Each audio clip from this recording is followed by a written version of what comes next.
Desidido ang gobyerno ng United Kingdom na palakasin pa ang seguridad nito kung pag-uusapan din lang ang online safety. Alamin natin ang dahilan mula kay Sara Alcantara. Hindi nahihintayin pa ng gobyerno ng United Kingdom na lumipas ang maraming taon bago makasabay ang batas sa mabilis na pagbabago ng teknolohiya.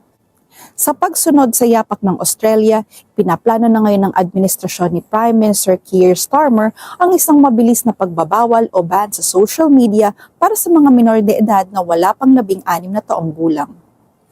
Inaasahang magiging ganap itong batas ilang buwan lamang matapos ang isinasagawang konsultasyon. Ngunit hindi lamang ang mga nakasanayang social media platforms ang target ng pagbabagong ito.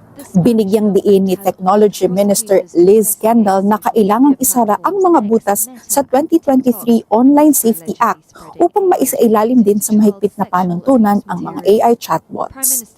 Ang ikinakabahala ng mga otoridad ay hindi na lamang ang pakikipag-ugnayan sa mga estranghero, kundi pati na rin ang nabubuong one-to-one relationships ng mga bata sa mga AI systems na hindi naman idinisenyo para sa kanilang kaligtasan.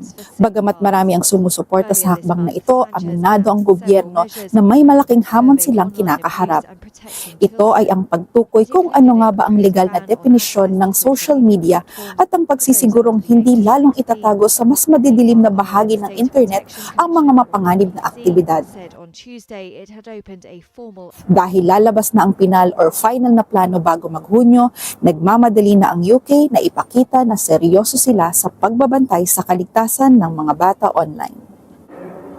Sara Alcantara, London Bureau para sa mata ng Agila International, Trusted, Connected, On Point.